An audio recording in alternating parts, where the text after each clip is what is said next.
Welcome to another video lecture for Mr. Mosier's 8th grade American history class. This is our final video lecture on the Bill of Rights. Today we're going to be focusing on Amendments 8 through 10 and doing a short little review of the 10 amendments to the Bill of Rights. So let's get started. The textbook reading, pages 216 and 221, chapter 6, section 2. Our guiding questions are, what are your rights under the 8th Amendment? Why do some feel that the death penalty is cruel and unusual punishment? And then what are your rights under the 9th and 10th Amendments? So these last couple of amendments here, let's focus here on the 8th Amendment, and it reads, excessive bail shall not be required, nor excessive fines imposed, nor cruel and unusual punishments inflicted. What this basically means is this protects us as citizens against excessive bail. Bail is something that you pay to get out of jail before your trial, so you don't have to languish in prison. And then protects us from cruel and unusual punishments.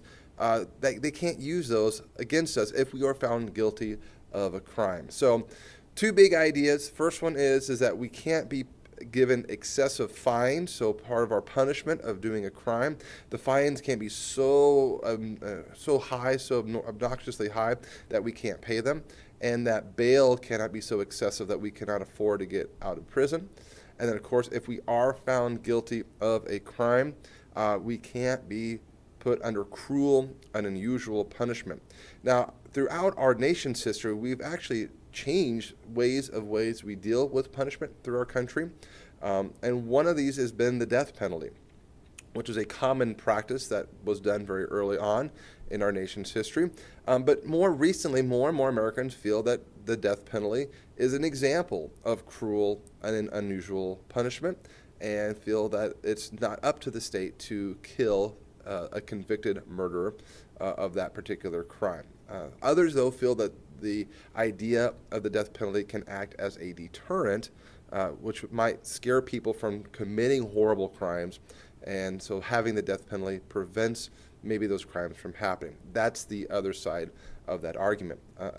Others will say that the death penalty is an example of cruel and unusual punishment because you're killing a criminal, which is definitely going to be a life-altering decision. Amendment number 9 reads, the enumeration in the Constitution of certain rights shall not be construed to deny or disparage others retained by the people. Basically, what it means is that it guarantees the rights that really aren't specifically mentioned in the Constitution, things like privacy and marriage and raising a family and pursuing a job of your choice and moving from state to state.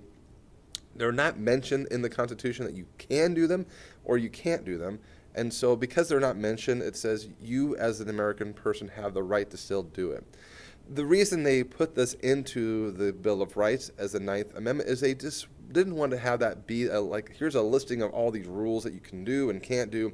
Oh man, we just forgot one of them and now you can't do it. And so they wanted to kind of have a catch-all amendment. So basically people still have rights even if they're not specifically listed in the Constitution. And so that was kind of why the 9th Amendment was put in there. The 10th Amendment says that powers not delegated to the United States by the Constitution nor prohibited by it to the states are reserved to the states respectively or to the people. Basically, like the 9th Amendment, the 10th Amendment states that powers that are not specifically spelled out in the Constitution, either those are powers of the states or to the individual citizens as well. So states have powers, and some of these are specifically mentioned in the Constitution, and we looked at that with federalism. But again, the founders knew, who wrote the Bill of Rights, that we're going to miss some things. And just because we didn't put it in there doesn't mean that states don't have that right, or the people in those states don't have that particular right. And so the 10th Amendment is kind of another one of those major catch-all amendments. To kind of wrap up here, we've gone through these last couple of video lectures, a lot of the Bill of Rights. So what we're going to do here is I'm going to show you the amendments and some visual cues, and please feel free to kind of pause the videos at these times and see if you can remember what these rights are. So here we go. Here comes the first one. Our First Amendment. What do you have protected under the First Amendment? If you said you have a right to guaranteed freedom of religion, a right to no more freedom of speech, you have a right of the freedom of the press, you have a right to have the right to petition, and you have a right to freedom to assemble and protest. You got it. Next one, the Second Amendment. If you said people have a right to bear arms, you are correct. Let's go on to the Third Amendment. If you said that you cannot be forced to house and feed soldiers in your home, you got the Third Amendment. Fourth Amendment. If you said that we are protected from unreasonable searches and seizures, and most likely you need to have a warrant from law enforcement in order to be able to search your persons or property, you are correct. The Fifth Amendment.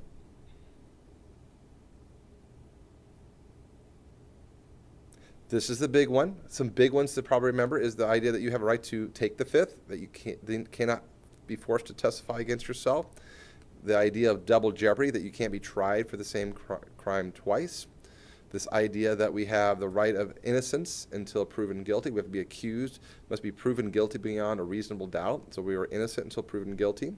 If you talked about the idea that before you even go to trial, a grand jury has to decide that there's enough evidence to bring you to trial. And then last but not least, that if the government is going to take your land for public purpose, they have a right to pay you a fair compensation for it. Let's go look here at the Sixth Amendment.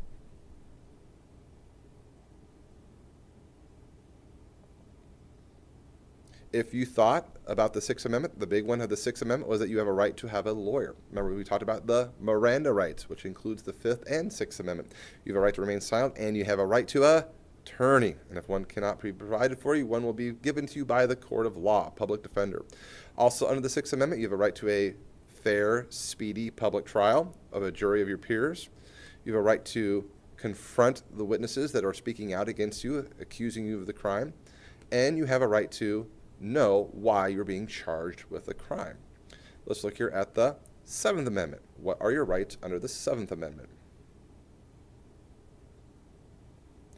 Remember, the Seventh Amendment deals with civil lawsuits. Those are usually cases involving disputes between individuals or property. And that looks at, for example, a judge cannot decide a jury's decision in a civil case.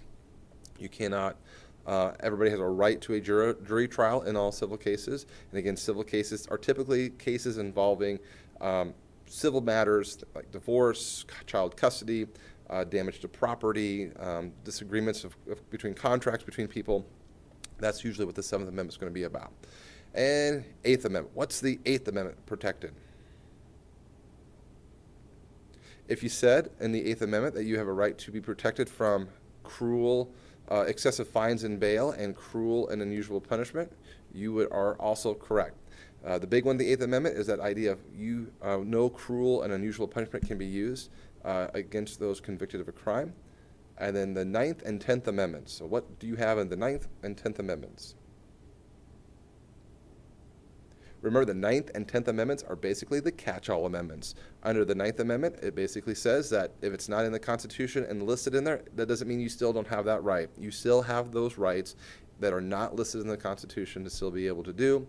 And then the 10th Amendment deals more with state rights, that states also have powers that are not specifically given to them under the Constitution or denied to them. They still have those rights. And so those are the 9th and the 10th Amendments. We have talked a lot about your rights. I hope that you have taken a little bit of an opportunity to learn about what protections you have, this shield of the Bill of Rights that protects you as an American citizen. And as always, if you have questions, please make sure you come talk to your teacher. Court adjourned.